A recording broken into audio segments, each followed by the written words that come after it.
Λίγο πριν από την αλλαγή του χρόνου, η πιο συνηθισμένη ευχή είναι η επόμενη χρονιά να είναι το ίδιο επιτυχημένη όπως και αυτή που μας πέρασε.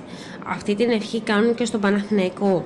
Οι πράσινοι, πραγματοποιώντας εκπληκτικές εμφανίσεις σε όλη τη διάρκεια της χρονιάς, έφτασαν αίτητοι μέχρι τα play-off, σπάζοντας κάθε ρεκόρ στο πέρασμά τους. Σε 25 αγώνες είχαν γνωρίσει μόλις 4 φορές την ήττα. Εκεί, στα play-off, μεγάλη εβδομάδα, η μοίρα τους έφερε αντιμέτωπους με την Δυναμό Μόσχας του Λάζαρου Παπαδόπουλου και του Αντώνη Φώτση.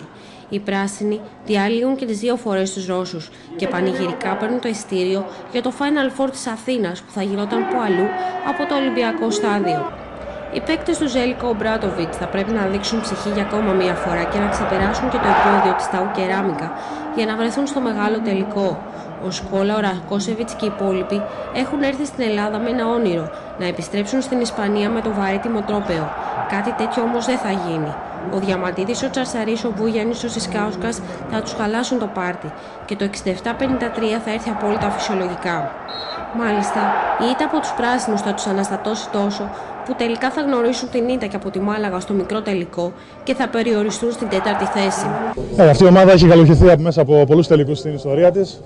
Για άλλη μια φορά φέτος είμαστε μέσα στο στόχο μας και είναι ένα παιχνίδι μακριά από το να βρεθούμε στο ψηλότερο βάθρο.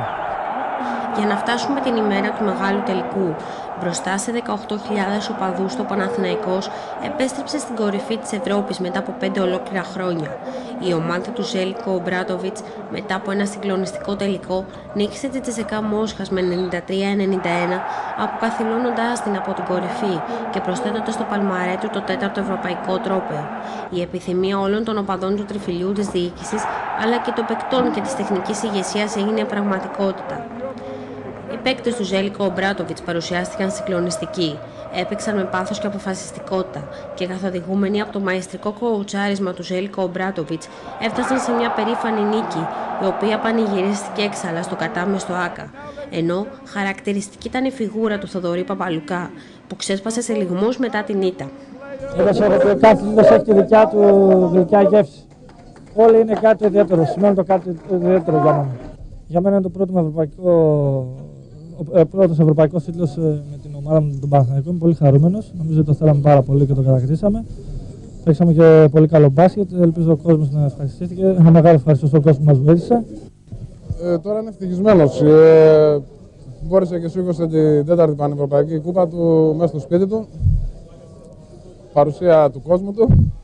Είναι πραγματικά πολύ χαρούμενος. Συγχαρητήρια στον Παναθηναϊκό γενικά. Του Παναθηναϊκού του μπάσκετ, γιατί έχει καταφέρει και έχει την ομάδα σε πολύ ψηλό επίπεδο εδώ και πολλά χρόνια.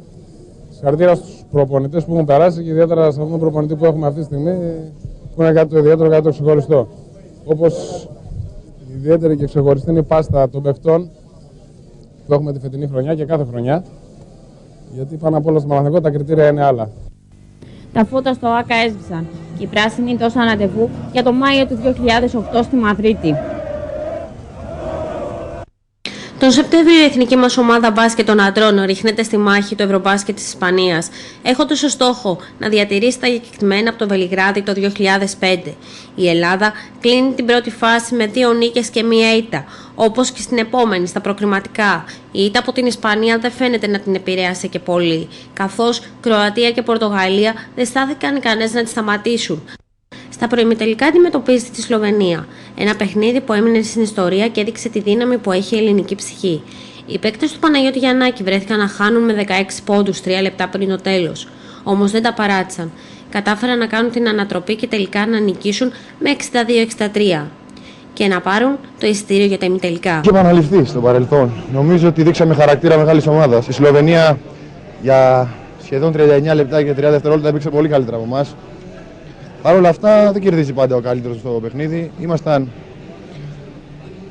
παθιασμένοι, πιστεύαμε μέχρι το τέλος. Κάναμε την προσπάθεια πιέζοντας όλο το γήπεδο. Υποπέσαν σε κάποια λάθη Σλοβαίνοι και νομίζω ότι ήμασταν πιο τυχεροί και κερδίσαμε. Σήμερα δεν ήμασταν καλύτεροι, ήμασταν πιο τυχεροί. Στα ημιτελικά το αντιπροσωπευτικό μας συγκρότημα χάνει στις λεπτομέρειες από την Ισπανία με 82-77, πραγματοποιώντας την καλύτερη εμφάνισή της στο Ευρωμπάσκετ.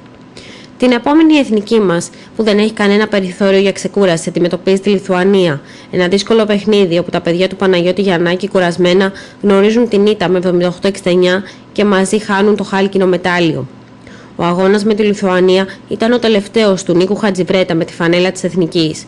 Έχω πάρει μια απόφαση ότι αυτό το τουρνουά είναι το τελευταίο μου στην εθνική ομάδα και θέλω και δημόσια να ευχαριστήσω και όλους τους συμπαίκτες μου, όλους τους προπονητές και να εκφράσω την μεγάλη μου τιμή που έχω αυτούς τους συμπαίκτες και αυτό το staff όλους που συνεργαστήκαμε αυτά τα χρόνια και κερδίσαμε τόσα πολλά. Εγώ προσωπικά τους ευχαριστώ και τους ευχαριστώ για τις αναμνήσεις που θα είναι μια ζωή στην καρδιά μου.